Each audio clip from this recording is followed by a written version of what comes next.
All right.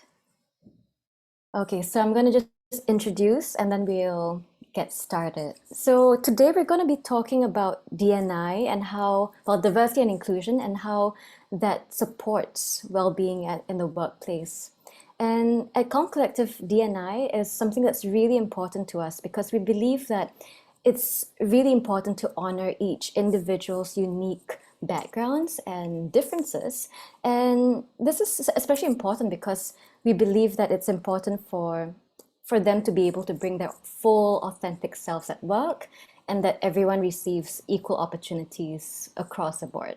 So that's our stand. And the other thing about how DNI and well-being is related in our view is that at the end of the day, who we are and where we came from, it's really tied to who we are as, individuals, our identities. And at the end of the day, our well-being is built upon having, our own self-esteem and being comfortable with ourselves.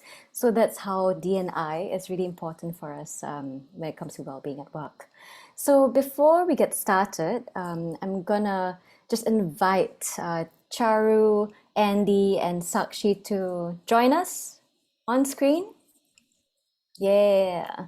And so thank you everyone for joining us. And I think we can stop sharing that screen now. And okay, so just to get started, I wanted to get everyone to introduce themselves. I think it's best if you do it. And my question for you is, can you share more about yourselves and why DNI matters to you?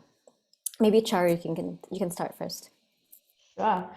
Thank you for having me, Sabrina. I'm really very happy to be here. And the reason I'm happy to be here is because D&I is a huge passion of mine. And the reason I'm so passionate about it is also from where my journey has been in life. So taking a step back, I am Charu and I'm the chair of the PRCA APAC Equality, Diversity and Inclusion Committee. So that's a committee that's kind of based out of APAC region, looking at the communications industry specifically, but on a broader point, I am passionate about the whole discussion around DEI generally, and why is because, as I said, I've had a journey through life in which it has shaped my thoughts and my kind of worldview. I am a minority in race as well as in gender in Singapore.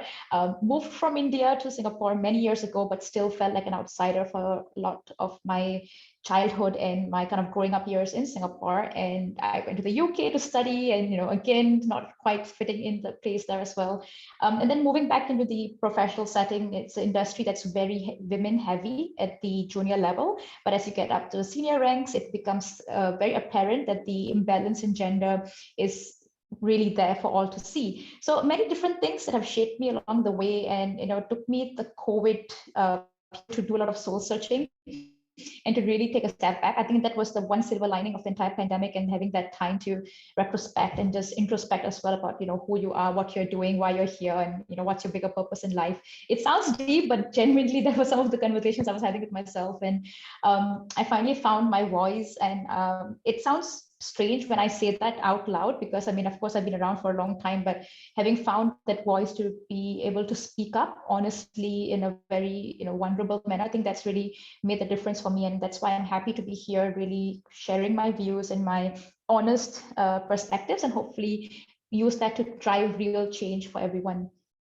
Definitely. Thank you so much, Charu. And I hear that you mentioned, yeah, like the DNI, aspects of like aspects, different aspects to a DNI. There's like the gender part, women thing. There's a piece around like minority races, right? Also. So I'll Yeah. hand it over to Andy. Can you share more about yourself and why DNI matters to you? All right. Hi, everyone. Thanks for joining us today. My name is Andy. I am taking care of culture and employee experience at HubSpot by day, and by night, I am the co-founder of Kampong Collective, which is a community that brings community builders across Asia together. Why am I really passionate about DNI? I guess similar to Charu, right? I grew up, in a very, I would say oppressed situation. I am self-identified as a gay man in Singapore, and I'm very proud and loud and open about it. But it takes me years to get there. Um, so I have been, growing up in a very traditional setting. Um, I don't really get supported at being gay. I came out when I was really not really young. I came out when I was 20. That was about 10 over years ago. But since then, I think it has sort of become my mission to I guess shed light on LGBTQ plus struggles and giving more visibility in places that I've been around, right? So kind of now in the workplace, I have this opportunity to be at the forefront and leading the way, within HubSpot and also just within my own social media platform. I have been, trying to open up more discussions around LGBTQ plus issues in Singapore and just shedding light on topics that are pretty more conservative or like taboo, especially within the workplace itself. So yeah, just something that I'm really passionate about. Yeah, Andy has been really, yeah, passionate about it, and I really admire how brave and courageous you are, Andy, especially in this context that we're in. Sakshi, how about you?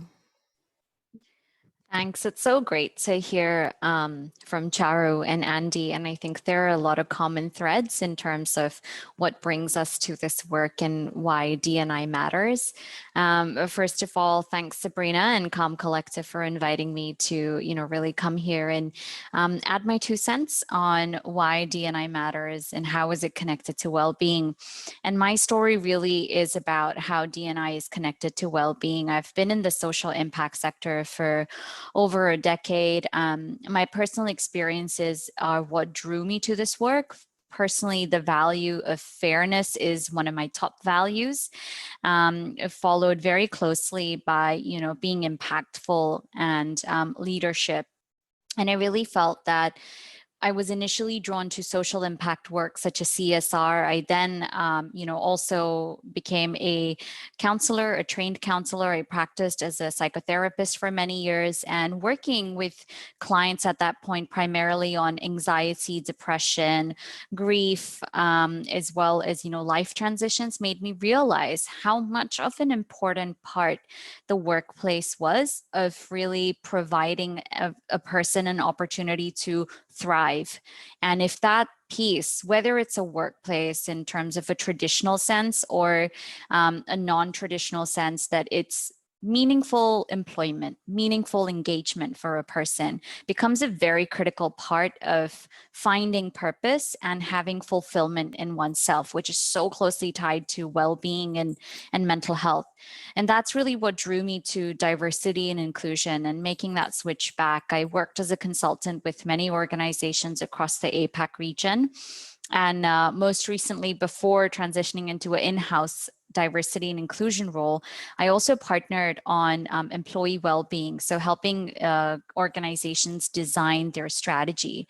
And the value of fairness, bringing it back to why am I interested in D&I is because I think, when you come to a workplace and you recognize that not everybody has arrived at that workplace with the same effort and the same opportunities. And then after that, how they continue to grow in the workplace and the impact that they can have in that workplace is once again also not just determined based on what's on the surface.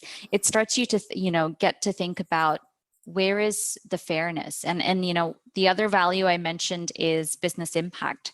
There's so much lost in terms of productivity. There's so much lost in terms of opportunities if people are not engaged to the full potential that we can be engaging them. So to me, D&I, I'm passionate about it because I'm passionate about people and I'm passionate about helping people fulfill their full potential. That's incredible, Sakshi. Thank you so much for, really sharing about what or why it's so important to promote D&I at work and recognize that, we have to provide equal access or fairness for everyone at work. Just a side story for me. I'm Chinese. I present as Chinese, but I'm Muslim and my mom's Malay, right? So that's a minority in Singapore. So I've been in a very interesting position where, like the majority race might share things that I'm like, oh, it's not great. So I've been told before that oh, it's okay, you're Chinese, so I think it's okay. You can just join us. You'll pick up Chinese in no time and you can deal with all the Chinese clients. It's a very real thing, right? And I'm like, yo, I only speak Malay here. So that doesn't make sense. And it's not fair because I just felt really guilty because I may have been chosen over someone else who actually may have been able to do a better job, and you know, simply because I have the privilege to be in that majority race, right? So I think it's so important that we have this conversation today and we really just get people to understand the importance of D&I in a practical way. So before we get into it, I wanted to understand what are the common misconceptions surrounding D&I that you've faced at work? Maybe Andy, would you like to start? Sure. Right. So, well, diversity, inclusion, and belonging is kind of the term that we use in HubSpot. And I always like to, my mom always asks me, what do you do at work? Right. And I'm always trying to find a way to describe to my mom. If my mom can understand what I do, I'm sure a lot of people can. So I found of course, this thing around how to explain DNI is that diversity is being invited to the party, inclusion is being asked to dance, and belonging is feeling really free to dance however you want and not being afraid of being judged. So I told my mom, that's what I do. I invite people to the party, I ask them to dance, and I make them feel really comfortable to just dance in whatever way they wish to, right? I think the thing about it is I have an example to share where I have a friend that knows that I'm doing DNI work, and he works for this German company. And he came to me one day and said that, hey, my company recently started talking about DNI. And I was like, oh, tell me more about it. It's like, oh, they posted a picture on LinkedIn with a group of Asians in the picture. And in the caption it says, we as a company supports diversity and inclusion. So I was like, okay, that's fairly a great start. So let's dive deeper into sort of looking at their company's website. So that's the first thing that I do. And of course, when I went to the website, the first place that I went is to look at the board of director. And to my, well, I'm actually not very surprised. It's all white men, all Germans. And I asked him a question. I said, hey, your managers, how many of them are women? And he said none. And I was like, okay, well, I think that's the idea, right? Like a lot of companies want to jump on this bandwagon of let's try to do something and show the world that we are a diverse company by either posting pictures or running some comms. But really, just deep down, there is not true representation of what it means to be diverse. And there is also no policies in place to really support DNI. So I think that's something, well, I guess you asked a question on misconception, but I wanted to bring out this point as to how there could be a lot of misalignment with what we think is diversity and inclusion and what it truly is. No, that's a really, really good point that you shared. And that's something we've observed as well in the mental health and well-being space. It's one thing to say that you support it, but it's another to actually walk the talk, right?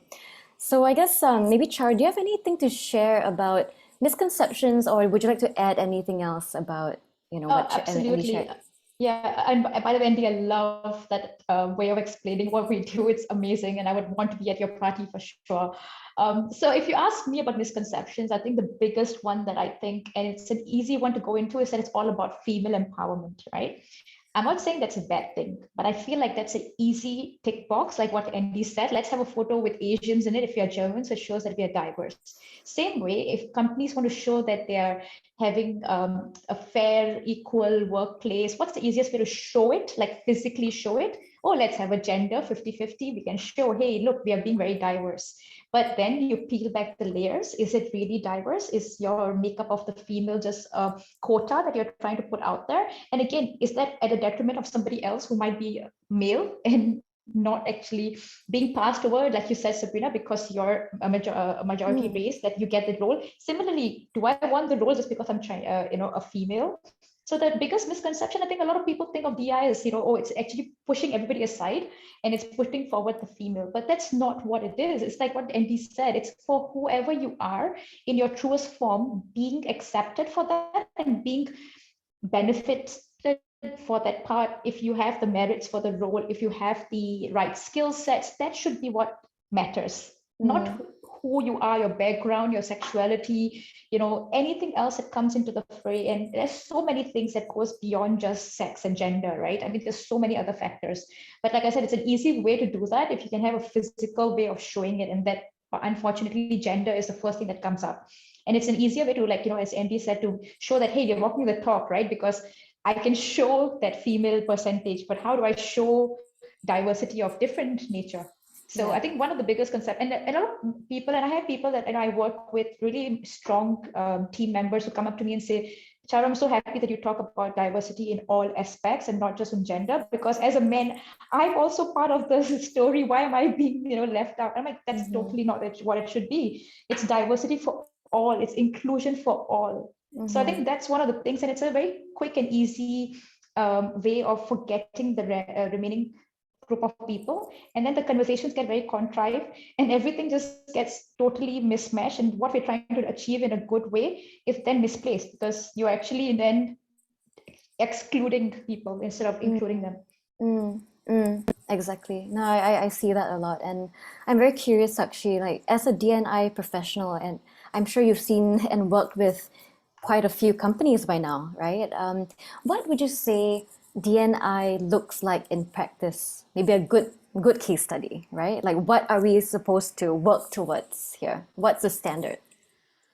That's a really tricky question to answer, and I'll tell you why. Because yes, there are markers and pointers that you can follow to have a good D&I strategy with regards to setting goals.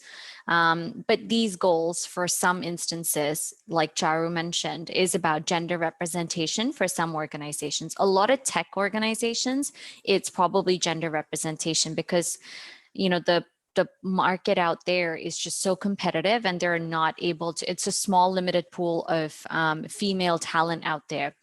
So then, it's like, what does success look like for someone like that? Okay, it's acknowledging that a tech organization is not necessarily going to go out and be able to attract all of the female talent that's eligible. What are they doing then to fix the talent pipeline of the future? So what is that? What that essentially means is, what are the steps they're taking to engage female talent at a much earlier stage, whether it's in the community, through community programs, whether it's actually increasing access and providing awareness and education to bust some of these very sort of traditional myths around what are the possible roles that women can go into and explore. A lot of the time, women, and I'll tell you another thing that happens, is a lot of women may not actually study computer science degrees or engineering degrees, but after completing their degrees, they want to build a career in tech, and they might actually go and do like a diploma outside, and they might learn to code in a couple of different languages. Or if they want to do infra roles, they'll learn to acquire a different skill set. But then when they apply for the roles, they get knocked out of the first stage because they don't meet the prerequisite of having a computer science degree. But do they have the skills to do the job? Yeah, we can definitely say they might have the skills to do the job. So that's perhaps what success might look like for a tech organization. For us at Credit Suisse, we're a bank, and historically, not a lot of women choose financial roles. We are definitely seeing that that's changing, but what are we doing? For instance, we're wanting to tackle that talent pipeline. We've launched this Your Future in Finance program in Hong Kong that specifically works with ethnic minority young females to provide them the opportunity to get a worldview into what does working in finance look like. It's not just numbers. So there's success to me. I feel it's hard for me to answer that question in a very prescriptive manner, because that, I think, will lose the essence of what a good D&I strategy is. It's about understanding the business. It's about understanding your people and understanding the culture and what are the gaps that you want to bridge with each of those things. And it'll be different for every organization, every industry. Mm-hmm. One thing I did want to mention, in terms of the misconception and just building on what Charu said, a lot of focus is given to diversity. A lot of people think that diversity and inclusion is about how many X percentage of representation you have, right? But then people forget the inclusion part. And I'll often get into conversations, and I have done this in my previous roles as well, where I'm working with leaders and they say to me, well, the focus is really on the culture. We really want to build an inclusive culture. And my question often to them is, if you don't have diversity, how do you know you're being inclusive? How are you evaluating the success of your inclusion and your inclusive behavior if you're not being challenged by difference of thought, difference of opinion, difference of identity, difference of style? So I think that's another misconception, that D&I is just about how many people we have, like Charu mentioned, the representation, and what Andy said as well, that it's just about representation and bringing people to the table. By the way, Andy, I think your mom still might be thinking that you're a DJ or something, but I definitely want to be at this party. I was gonna ask Andy. I definitely want to join the party, but I hope your mom got it. Yeah, go ahead, Andy. I was saying Sabrina's the real DJ. Actually, yeah. But anyway, back to the conversation. So onto like dancing and stuff. So we have a question here, and the question is: there's movement, of course, dancing, right? From DNI to DEI. What's the difference, and what might equity look like in your practice? And I think, Andy, you also mentioned about belonging, right? So can we just tease out the different words that come together with DNI? I don't know who, Charu or Andy, would you like to go? I can take this. So okay, I work in comms. I work with words. Many times they all mean the same thing.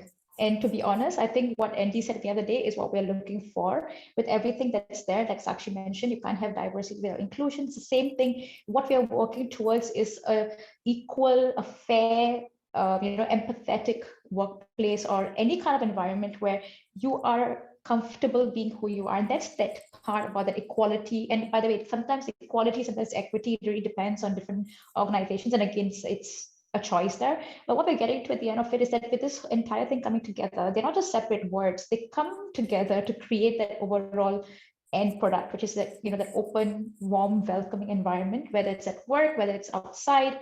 We were discussing previously at school, like Andy and I have had not the best of experiences, and that is, same thing. It's about how are you treated amongst a group, and that's what we want to kind of reach out to. And it doesn't matter what those words in their separate ways mean, it's what they come together to form, and that's what we're going towards. So I think it's just a preference. You could call it DEI, you could call it DI. My committee is called EDI. Does it matter whether E came first, D came first, I came first? I think what matters is what we're doing with the entire thing as well. So I think that's where we need to be focusing on, and not being kind of held back by different things. And just because we don't have, let's say, the E part, doesn't mean that we can't achieve what we want to at the end of the day. So what we're achieving at the end is that, like I said, empathetic, warm, welcoming environment for everyone, regardless of what your D or I might be, and making it happen. I think, Chara, you're kind of alluding to it, like the foundation of what all of this is really about. Absolutely, right? yeah. Yeah, and we tend to get a bit carried away with the terminology, with like the acronyms and all of that. But ultimately, I think this kind of ties back to the bigger topic, which is around the relationship between DNI and well-being, right? So maybe, Andy, this is a question for you. Why would you say DNI and well-being are important together? Such a big topic. Well, two big ones. Okay, cool. So I struggled with some sort of like mental distress when I was growing up. I understand how it can feel like being in a situation where you are feeling isolated, when no matter how much you do, how good you do, you're just never enough in the eyes of people around you. And you just never get opportunities just because of who you are and how different you are. So I grew up, in those situations, and I always just have to fight for my chance. I just always have to fight for my space. Um, and the same in the workplace, right? Imagine someone coming to work, having to feel that, having to feel, having to feel not belong, having to feel isolated, even if they are achieving great results at work, they never get a chance when it comes to promotion. They never get a chance to be, in front of leaders, speaking, to be presenting at big platforms. So I think it really ties back to like what what the other two panelists has been talking about, which is around the kind of environment that we want to build is an inclusive culture, right? Like, bottom line, we want to be in a space where you feel included, and not be, I would say, like, not be kind of circle out because of our differences. So yeah, that's why I think DNI is really important in terms of how that ties into how I feel going to work every day. If I feel happy at work, I produce great results, and I'm able to also empower others to do the same. But on the flip side, if I can't, then that will conclude a very negative experience at work. Definitely. I think Andy, you're sharing about, the individual's experience, right? And I'm very curious to know like what the business case for DNI sounds like. Business case for DNI on its own, or along Together, how it actually, relates together with with the well-being? well-being. Yeah. Yeah, I mean, I think I kind of mentioned this earlier, but there's definitely a business case for a company or a business from a client perspective, from a colleague perspective, and a community perspective. And I think from a client perspective, we're definitely in a market now where there are a lot of changes, and with the wealth transfer going from one generation to another and all of that, the person that's going to be spending their money or their dollar, without, I don't think that's inclusive to say dollar, right? But the person who's going to be spending their money on your products, on your services, what are their values, and how are you aligning yourself as a business to show that you are operating from a shared value system, that you are a responsible business? And that's really important, and that's a shifting landscape. From a colleagues' perspective, they want to work with an employer that shows that not only is it about, okay, we share our values, but it's about, is this employer going to support me in reaching my career goals? Are they going to support me in developing professionally? Are they going to support me through different transitions? If we speak about people with disability, a lot of the time what will come to their mind is people with visible disabilities, right? But a lot of people who live with mental health conditions on a long-term basis, that's an invisible disability in a way. And what support is being offered from that point of view? So I think that's a colleague piece as well, that am I being accepted? Am I being allowed to thrive in a work environment? That's just the one part. The other part is what is being done to enable me to thrive, right? So it's two steps. And then finally, from a community perspective, I think it's about the whole ESG piece, where definitely we need to show, and at least from a finance institution or a bank perspective, what are the companies that are being invested in? What are the companies when they're going public and they're being listed? A lot of regulators are requiring us to demonstrate that these companies have diverse boards.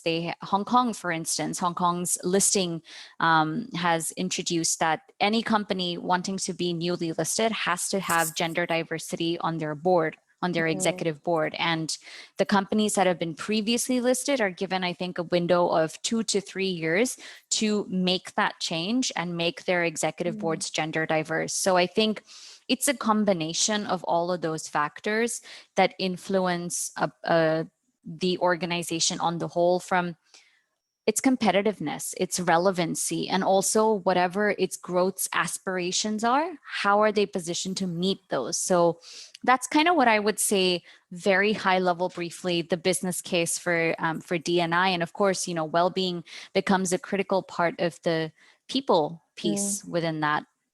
Definitely. Thank you. Yeah, thanks actually for just breaking it down, right? And I'm just so encouraged by all of that movements and changes.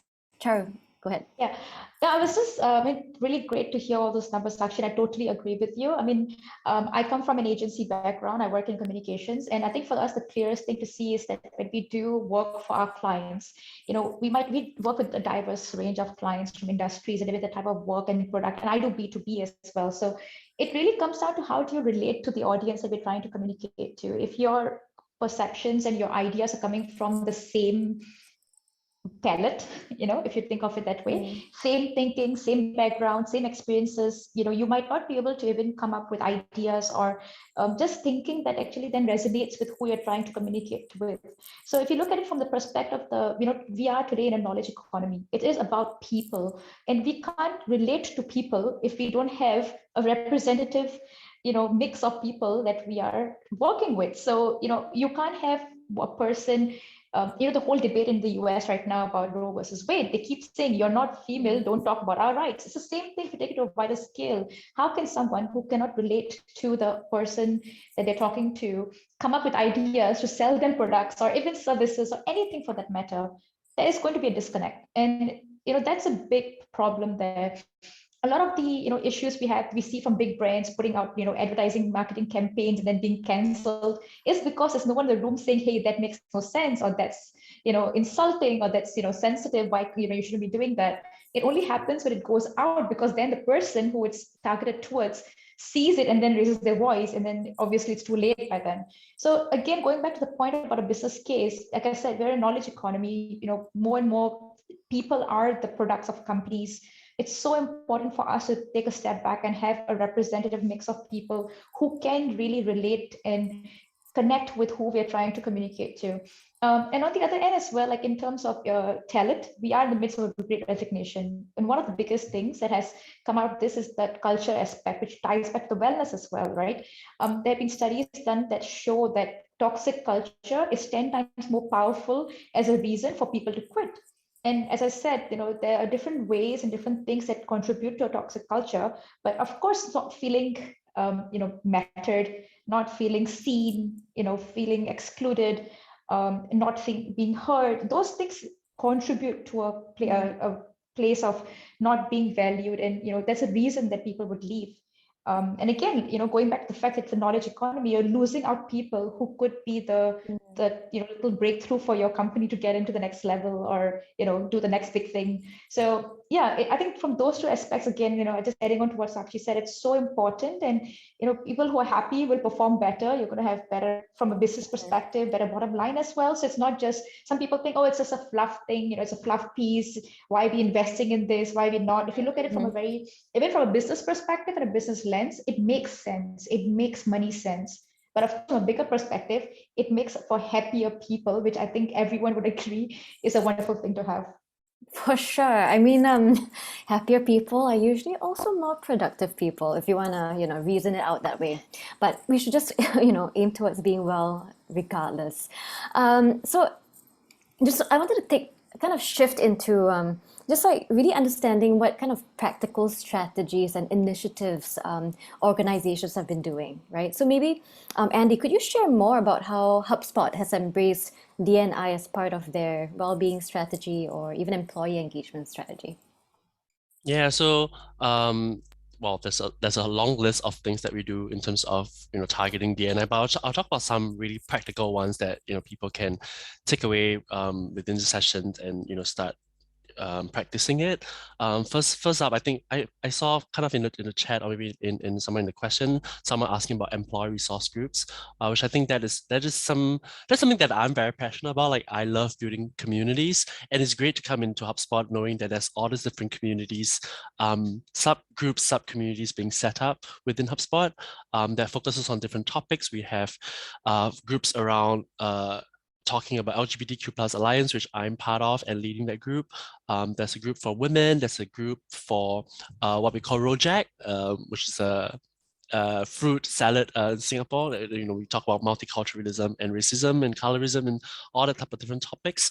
So there's a group for everyone. There's even a group for caretakers and families. So within all these different sub-circles, there's different people within the organization who are passionate about such topics to come forth to run those initiatives, to do a lot of educational and awareness training for the broader company, and it's also a safe space for this group of people together and to share their struggles at work and receive mentorship from our leadership. So this is kind of a good way that companies can start thinking about, which is to come up with these subgroups and what we call employee resource groups. So within LGBTQ plus Alliance, this year Pride Month, we ran a workshop around power and privilege. As we talk about allyship, as we talk more about intersectionality, we want people to, I think there's everything each individual can do, which is first of all to check in with your own privilege. So what we did is, we came up with a list of self-identification. We identify our own identity. So for example, I am Chinese Singaporean, I am a man, I'm gay, I have a bachelor degree, I come from a middle to upper class family, and just going down the list and checking your privileges and seeing, in the context where you are in, how could you use your privilege to empower the marginalized communities, and how can you use your privilege to help others? And by just doing that exercise, you can easily find people that you are similar with and people that you're different with. So I think there's a lot of different trainings and education that goes around D&I work. Of course, apart from all your high-level policies and what your leaders are talking about, I think there are practical individual steps that everyone can take. No, those are super powerful, and I really like what you mentioned about checking our privilege, right? And I think I think it all starts with self-awareness, and once we have that self-awareness, we can then figure out what to do about it, right? There's probably lots of different actions and opportunities where we can just help each other out and support each other along the way. Charu, Sakshi, would you like to share anything else about what your organizations have done? Whoever goes first. Sure. I actually also did want to acknowledge what Eddie has said in the chat, that, and it goes to what Eddie and Andy, sorry, very similar, what Andy said, where he talked about checking your privilege. It's the same thing when someone is trying to explain their point of view. It's so important for us to be open to hearing that and not dismissing it, saying, oh, that's just how you feel, but that you is representing a bigger group of people, and you have to be open and unbiased in it. And I think checking privilege is one thing, but it's also about realizing bias, right? Conscious and unconscious bias. Many times it might be something because we're conditioned to just understand or do and go on. I mean, take the example of education, right? We go to the workplace, we all expect to have degrees. When we go into the hiring role, we are looking for that. That's like a bare minimum. Sakshi said just now about how tech companies are struggling with it. But is it really a bare minimum? Why does that have to be the one, thing that everybody has to have? And that's one of the things that we do in Red Hill, where when we do hiring, we don't have minimum requirements for education. Secondly, we don't check on your last drawn salary, because that again also is tied to each organization you're at. Now, it's not we're no longer in a place where the world is very linear. Things are, very convoluted. People have different trajectories in career, in workplace. They might even be moving roles in industries and stuff. So you can't really use as a benchmark. If I go from doing a role today to another role tomorrow, but they're both totally different, and let's say it's 4 steps higher, are you going to give me the jump of a 1 level just because that's the norm of the industry? Why is my worth tied to what someone else deemed to be my worth in a previous situation, which might have been actually unfair? So, and the other thing for that also is to ensure that people have taken career breaks for whatever reason, whether you've had a mental health issue, whether you took a maternity break, whether you just took a sabbatical. And again, there shouldn't be questions of that either. That's another conversation as well. But again, why are we, holding them to the salary that they drew when they had gone for their break, right? That's again not indicative of what they bring to the table today. If you deem them good enough for what you're hiring for, then they are good enough to get the salary that role demands and respects. And that's going to that earlier question as well about what's equity. That's what it is. It's about equal in every level, right? You're hiring for what you bring to the table, but you're also being kind of given the remuneration that level respects and deserves. So, for me, that's also really important. So simple things like that, which are really quite simple to put through. But I think the other point about policies as well is that they have to come from the top, and they have to be made clear and clearly communicated to people, so they also understand that these things are available for all. It's not just lip service. I think, Sabrina, you talked about walking the talk. That's the other thing. You can have all these wonderful sounding policies, but if people are not being made to feel safe in exercising these policies or leaning on them. The other example we have is that we have a unlimited leave policy. It's 15 minimum to unlimited. Now, again, initially when we started off this entire policy, I myself was guilty of it, where you felt like, oh, if I take too many days, I'm being judged. If I take time off, my team is, in stress. And it again is part of my own learning journey and my own, unconscious bias to myself, which is really strange, but that's how we are.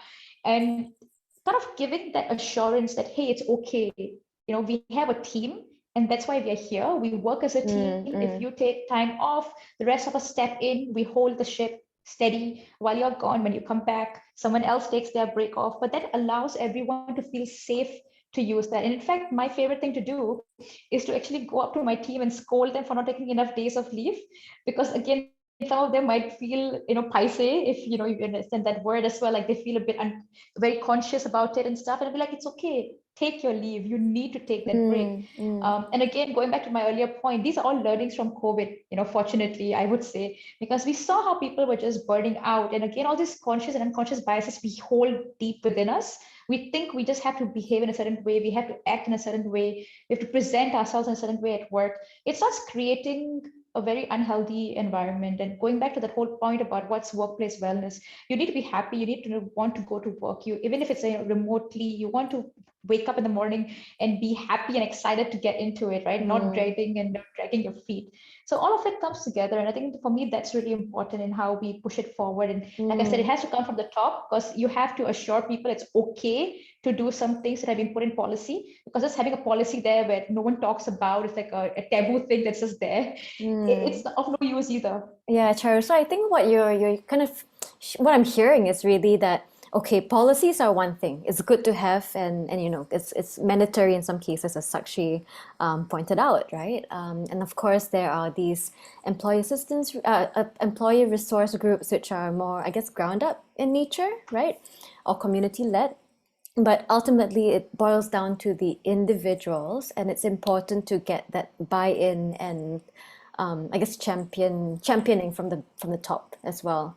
Sakshi, would you have anything else to share about how DNI can look like in organizations, right? Yeah. I just want to say, I want to clarify that I don't have access to the chat. So if I'm missing anything, I'm sorry. And it's not on your end, Sabrina, it's on the bank's interface, no chat allowed.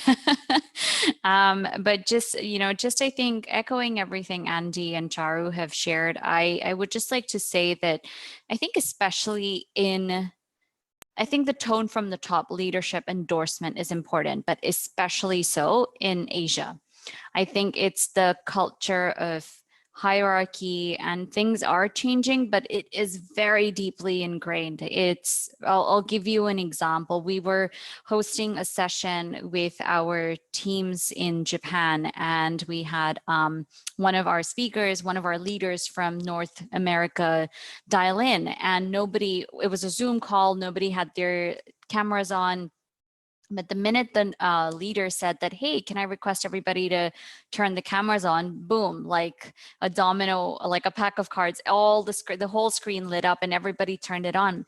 That's the culture. It's unless you have leaders getting up and endorsing behaviors, saying that, I am a new father. I need to take paternity leave to help my family at home. I am adopting a child with my partner and bringing them into our world. I need to take time off for that. So I think policies matter, because if you don't have that written in, if you don't, for instance, we had a flexible working policy before COVID hit. Was it used until COVID happened? Not to the extent that it was used when COVID happened.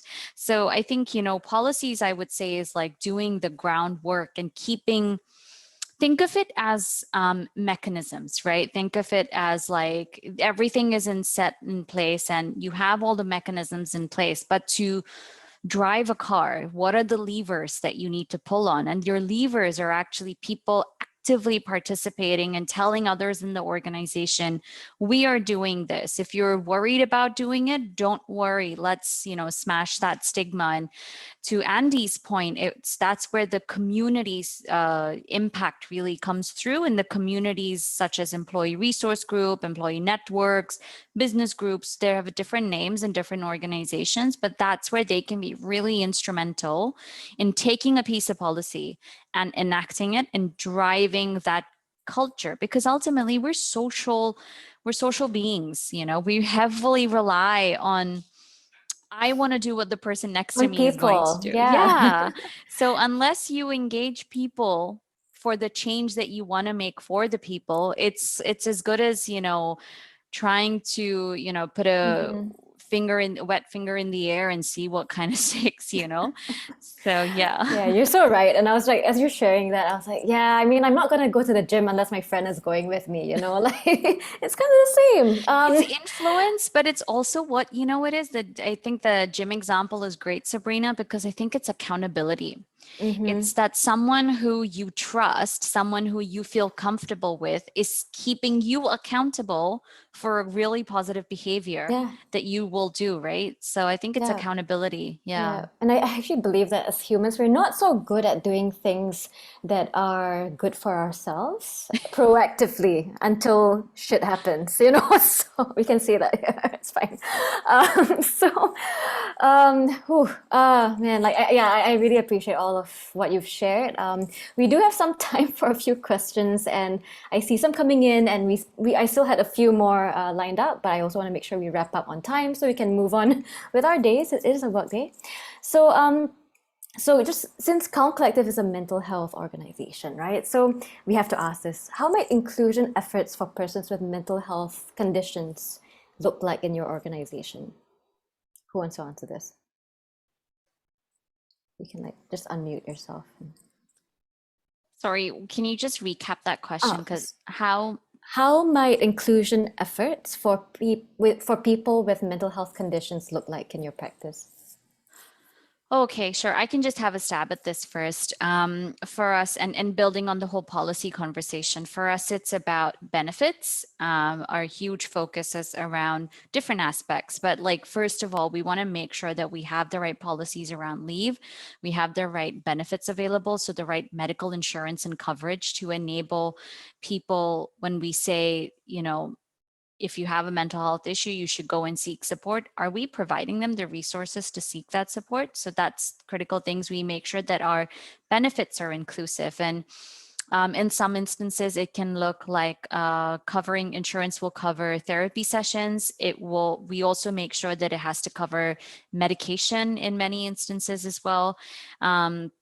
And in some cases, it's about making amends of, what credits are available. And it's not that you have certain limits, right? But like if we have a group of credits and you don't want to spend it on physiotherapy, but you're going ongoing for psychotherapy, you can do that. So allowing a bit more flexibility in the use of those benefits can be an example of how you support the inclusion efforts. And then I think the biggest second piece is training managers and training employees around awareness about what is actually mental health. A lot of people, at least when I was delivering a lot of well-being and mental health sessions for organizations, don't even understand empathy.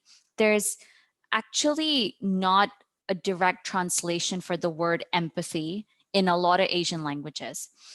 And, a lot of people in the region, like myself, are not native English speakers. We're, second language, at least my second language is English.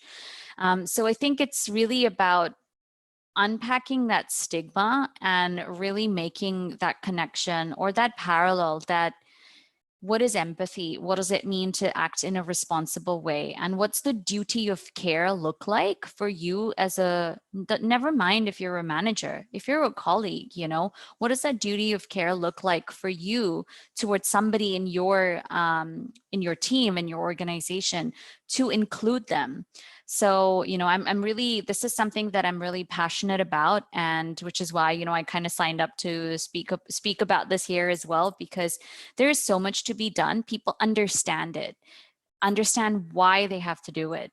But in actually that distance that is still to be traveled from I'm empathetic and I understand mental health to, oh, what does this actually mean in a time where I need to be a supportive manager, I need to be a supportive partner, a friend, a parent, what that behavior actually looks like. I think there's such a distance to be traveled, and which is why I think you can't say it enough. You can't say like, oh, we've done awareness training for 1 year, we're going to now move on to this and just leave it and everybody knows. I think it's a conversation that just needs to be revisited. So I would say commit on the benefits and making them as flexible and inclusive and as holistic, I want to say, as thorough.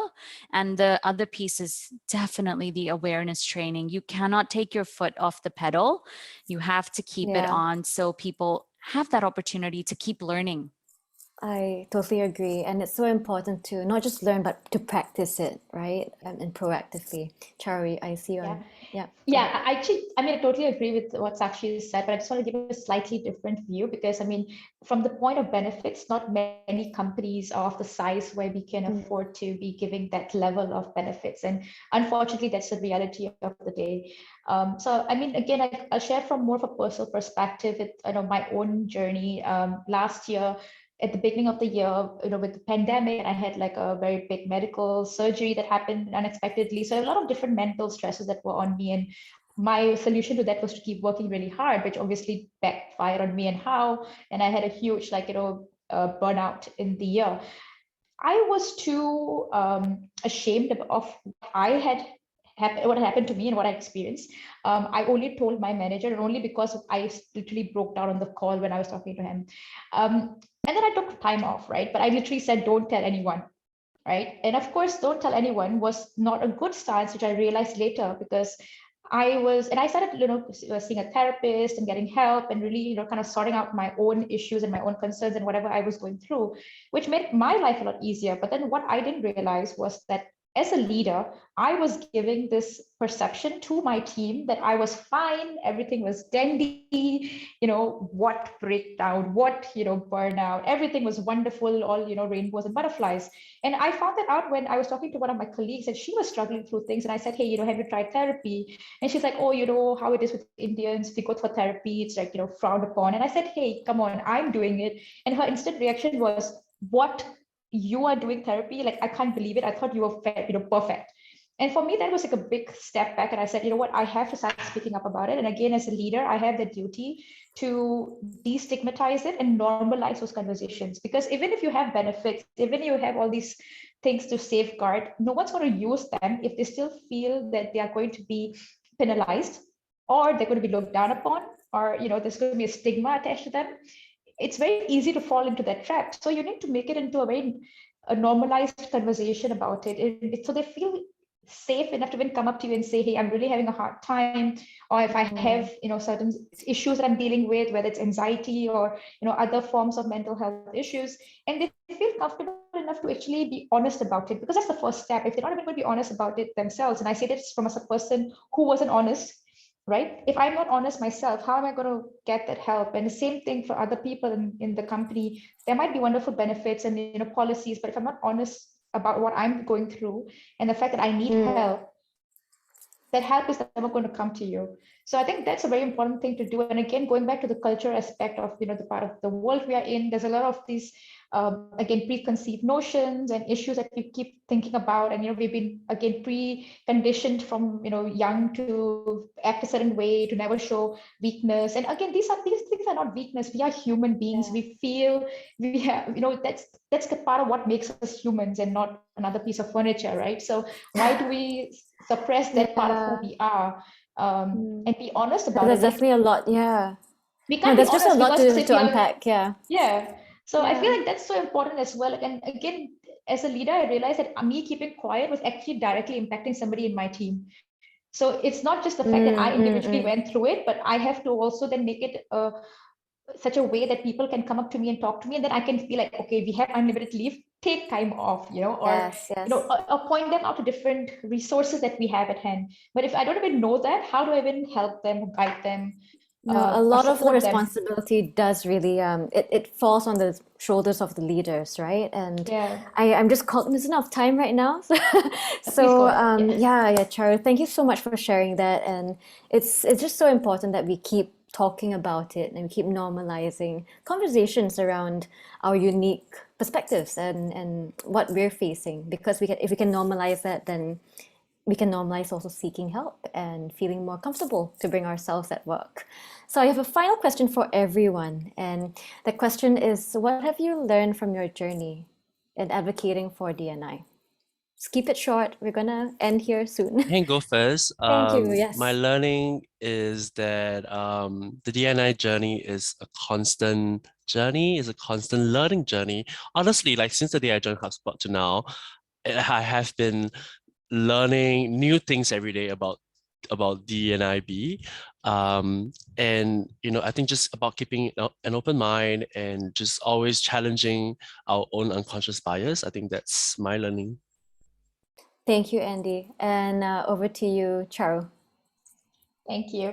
I think the journey's just begun for a lot of us. I mean, we have a long ways to go. I think what I've realized is that I have to be honest with myself before I can make any kind of change and impact on anybody else. So I think that's the most important thing that I've taken away with my journey to date, is that I have to check my own biases, privilege, whatever it is that makes me who I am, and then think about how I can then harness that to then create a safe space, an empathetic space, and create the guidance that I can pass on to people and create real change. Yeah, beautiful. And Sakshi, what have you learned? I share both what Andy and Charu was saying, definitely been my experience, but just to offer something different. I would say I realized I underestimate what I can achieve in a year and overestimate what I can achieve in a day. And I think it's just wherever anyone on this call is listening, we often get tied, and especially as advocates for DNI, it can get frustrating. So I just try to remind myself the rule of, and the power of small steps. That's so powerful, and that's something that I definitely have told myself multiple times as well, advocating for mental health. So thank you everyone so much for your time. We've also got some additional questions in the Q&A.